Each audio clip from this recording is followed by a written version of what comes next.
할렐루야! 예수님의 사랑으로 성도 여러분을 사랑합니다. 대한민국 국민이라면 다들 그렇겠지만 저는 김연아 선수와 박대환 선수를 좋아합니다.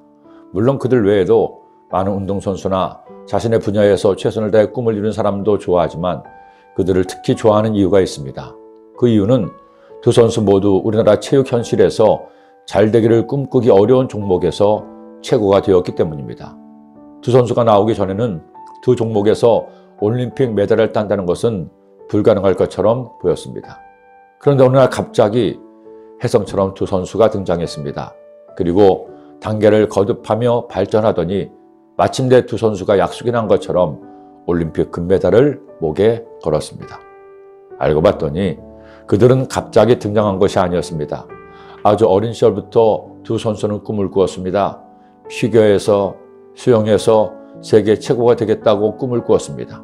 그러나 두 종목의 볼모지나 다름없는 우리나라에서 세계 최고가 되는 훈련을 받기는 어려웠습니다. 결국 그들의 가족이 함께 희생하면서 선수들을 도왔습니다. 그리고 그들은 연승에 연승을 거듭했습니다. 김연아 선수는 자신의 책에서 공중회전을 하기 위해서는 수천 번을 넘어져야 했다고 고백하기도 했습니다. 하지만 그들은 끝까지 꿈을 포기하지 않았고 결국 그들의 꿈을 이룬 것입니다. 제가 그들을 좋아하는 이유는 이 땅에서 꾸기 어려운 꿈을 꾸고 꿈을 포기하지 않고 꿈을 위해 그들이 할 수 있는 최선을 다했기 때문입니다. 요셉은 꿈꾸는 소년이었습니다.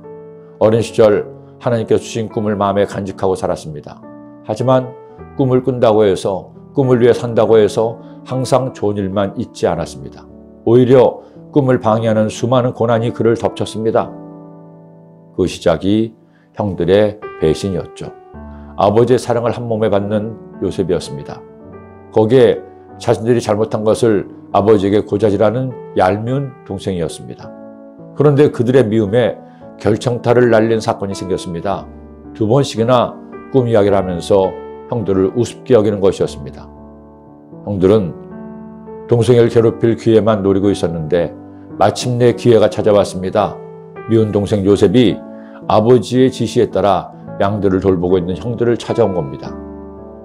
그런데 멀리서 요셉이 오는 것을 보자 드디어 그를 없앨 기회가 왔다고 생각했습니다. 요셉이 그들에게 가까이 오기 전에 그들이 요셉을 멀리서 보고 죽이기를 꾀하여 서로 이르되 꿈꾸는 자가 오는도다. 자 그를 죽여 한 구덩이에 던지고 우리가 말하기를 악한 짐승이 그를 잡아먹었다 하자. 그의 꿈이 어떻게 되는지를 우리가 볼 것이니라 하는지라.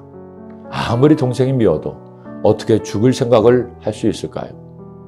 모든 형제가 다 그런 것은 아니었지만 시므온과 레위가 세겜과 그 일가들을 몰살시킨 것처럼 형제 중에 잔인하고 악한 성격을 가진 형제가 나서서 이런 음모를 꾸민 것입니다. 그러자 큰형인 르우벤은 그건 아니겠다 싶어 나중에 구출하려고 죽이지는 말고 구덩이에 던지자고만 설득합니다. 그래서 다른 형제들도 직접 죽이는 것은 아니다 싶어 큰형의 말에 동의하죠. 그래서 그들을 만나러 온 요셉을 잡아 구덩이에 던져버립니다. 그러니 여러분, 요셉이 얼마나 놀랐을까요? 형들이 갑자기 야수로 변해서 자신을 구덩이에 집어 던지니 기가 막히죠. 그런데 일이 더 꼬입니다. 구덩이에 던져져 살려달라고 외치는 요셉을 보니 넷째 유다가 이건 아니다 싶어 마침 큰형 르우벤이 없는 사이에 유다가 다시 이런 말을 합니다. 우리가 저렇게 버려두어 죽이는 것을 좀 아니다. 그러니 요셉을 죽이지는 말고 어디 팔아버리자고 의견을 내놓습니다. 그러자 형제들도 좀 정신이 났는지 그 말에 동의하고 마침 지나가는 이스마엘 사람들에게 은 20냥을 받고 팔아버립니다. 나중에 르우벤이 와서 요셉을 판 것을 알고 땅을 치지만 이미 끝난 일이었습니다.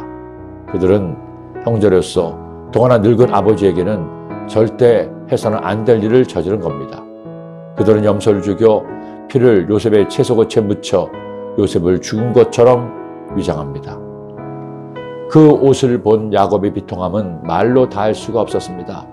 그의 모든 자녀가 위로하되 그가 그 위로를 받지 아니하여 이르되 내가 슬퍼하며 솔로 내려가 아들에게로 가리라 하고 그의 아버지가 그를 위하여 울었더라. 꿈을 꾸었지만 꿈을 이루기까지는 많은 시련과 연단의 터널을 통과해야 했습니다. 그러나 요셉은 형들의 배신에도 꿈을 포기하지 않습니다. 지금 꿈을 꾸고 계신가요? 꿈을 위해 열심히 달려가는데 이런저런 문제가 꿈을 위해 가는 길을 가로막나요? 지극히 당연합니다. 꿈꾸는 사람은 항상 문제를 만납니다. 중요한 것은 어떤 시련에서도 꿈을 포기하지 않는 사람이 꿈을 이룬다는 겁니다. 포기하지 마세요. 꿈을 위해 달려가세요. 그때 꿈은 이루어집니다. 기도드립니다. 사랑해 주님, 오늘도 저들에게 주신 말씀을 주시니 요셉처럼 절대로 꿈을 포기하지 않고 꿈을 위해 열심히 노력함으로 꿈을 성취하는 하나님의 자녀가 되게 하여 주옵소서. 예수님의 이름으로 기도드립니다. 아멘.